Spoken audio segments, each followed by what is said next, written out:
Where do you want to start? Because like, it goes way back, the song, doesn't it?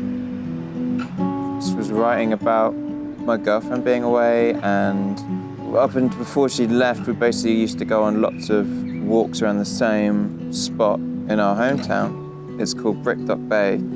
I ended up having like dreams about going around that walk, so I did it, I don't know, I felt like I did it so often that I started getting loopy about it. So the significance of the artwork was that that was the first place we tried putting that door, I think. Or the second place we tried putting that door? The first place we tried putting that door. We carted that door around in the van and we took photos of it and thought they were never going to get used, so we thought we'd use it. And it made sense because that was kind of where I spent so much time and where the song kind of came from. Action.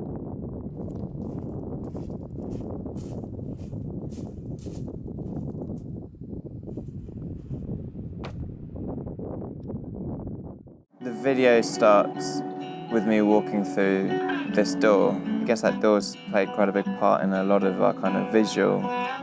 We wanted it to reflect that thing of escape and that kind of switch between dream and reality and getting lost in sound, and like had these big clunky headphones and this little cassette recorder.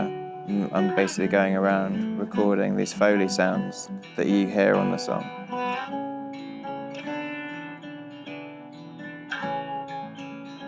It sounds like a colourful song, so it made sense that we filmed it somewhere colourful. And luckily we found a location that was very bright and vibrant, which is kind of how we wanted the whole of the Outlya thing to be anyway. We wanted Outlya to be this kind of dream state that you can go to when you hear this music, and I don't really know, it's me singing on a river.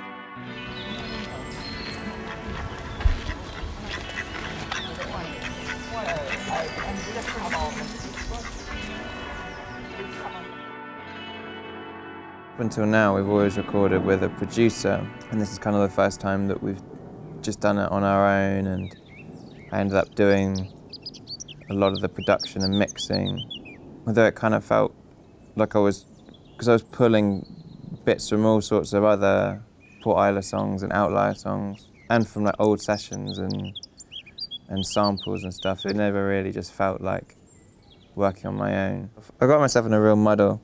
A friend of mine suggested that I actually start summing things down into sort of more bite-sized chunks. Instead of working with 100 parts, maybe working with like 12 parts. So I did that, I brought it down to 12 parts, and then it kind of made a lot more sense, but the whole thing is just like a crazy learning curve. I guess there's a million things I changed, but ultimately like didn't want to like overthink it, so just like make it sound good and then hope that other people think it's good as well. So yeah, we've got this program beat that sounds like this.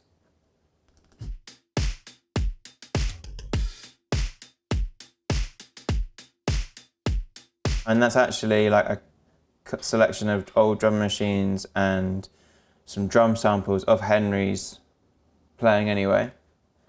And then we wanted to have these kind of like really kind of phasey drum rolls to go into the choruses. So we recorded that in my living room. It has like a very roomy sound, and we just recorded it twice, same part twice, and just hard panned them. So there's actually two rolls going on at the same time.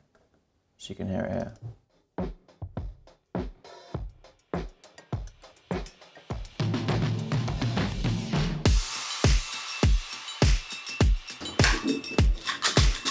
Sounds great. Let's throw it into the track.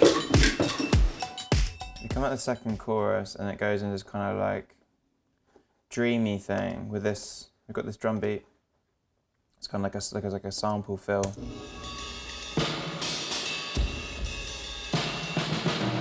Which just doesn't sound like anything else in the project.